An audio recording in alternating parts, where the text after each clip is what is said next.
නිවන් දකින්න දොරටු පහක් අපිට පෙන්වනවා. ඒවට අපි ධර්මයේ තුල කියනවා පංච විමුක්තායතන. විමුක්තිය ලද හැකි ආකාර පහ. පළවෙනි මේක බණ කීම, දෙක ධර්ම ශ්‍රවණය. හොඳට බණ අහපුවම නිවන් දකින්න පුළුවන්. දැන් ওই සූත්‍ර දේශනා ගණනාවක කියන්නේ මේ උතුම් දේශනාව ඇසීමෙන් 40000ක් සෝවාන් වුණා, 50000ක් සෝවාන් වුණා. බණ ඇසීම. 3 ධර්ම සජ්ජායනය. ප ဋ ාණය වගේ බොහොම ගැඹුරු ධර්ම නිතර සජ්ජායනා කිරීමෙන් පවා දහම අවබෝධය ලබන්න පුළුවන්. අවබෝධයෙන් යුක්තව කරන සජ්ජායන.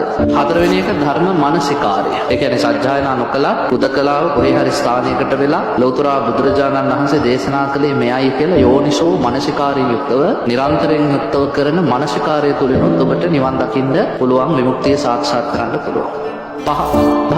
භාවනා කිරීමෙනොත් නිවන් දකින්න ලෝණ ආකාර පහ. බුදුහාමුදුරුවෝ දන් දීම විමුක්තායතනයක් කියන්නේ නැහැ. ඔයවත් ත්‍රිපිටකේ නෑ දන් දීලා එළියතුන් දන් දීලා රාජමාලිගා දන් දීලා බිරිඳ ස්වාමියා දන් දීලා නිවන් දැක්කා කියලා කොහෙවත් නැහැ. ඒවා නිවන් මාර්ගට උපකාරයක් පමණයි. සීලය රැක්කා කියලා නිවන් දකින්නත් බෑ.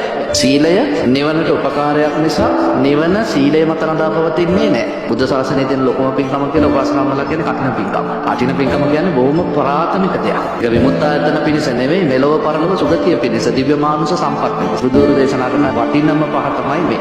මීට යටින් තමයි අනිත් ඔක්කොම.